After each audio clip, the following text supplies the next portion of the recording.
আসসালামু আলাইকুম, কেজেন goat farm YouTube চ্যানেলে আপনাদেরকে স্বাগত জানাচ্ছি। আজকে একটা গুজরির পাঁঠা বাচ্চা খাসি করার জন্য নিয়ে যাচ্ছেন কুরবানির উদ্দেশ্যে। তো 4 মাসের একটা বাচ্চা, খুবই সুন্দর কোয়ালিটি, কালারফুল। তো এরকম প্রচুর ছাগল আমাদের এবারে জুলাই মাসের যে লটটি ঢুকেছে তাতে আছে, আপনারা আসতে পারেন। ফুল অ্যাক্টিভ ছাগল এবং ভ্যাকসিনেটেড। দেখুন, এরকম কোয়ালিটির ছাগল যদি আপনারা নিতে চান অবশ্যই আমাদের ফার্মে এসে যোগাযোগ করুন। অর্ডার দেওয়া থাকলে আপনারা তাড়াতাড়ি পাবেন, আর যদি অর্ডার না থাকে তাও এসে ফার্মে এসে সরাসরি পছন্দ করে আপনারা নিতে পারেন।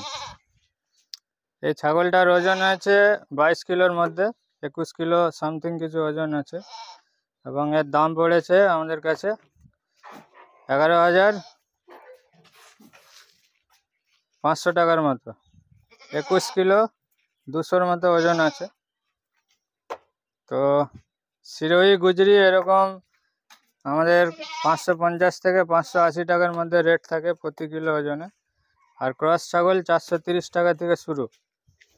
ক্রসের ছাগল 15 থেকে 20 কিলো, 25 কিলোর মধ্যেও পেয়ে যাবেন, এবং পিওর ব্রিড 20 কিলোর উপরে নিলে ভালো হয়। আজকের ভিডিওটি যদি ভালো লাগে অবশ্যই লাইক, কমেন্ট, শেয়ার করবেন। ধন্যবাদ।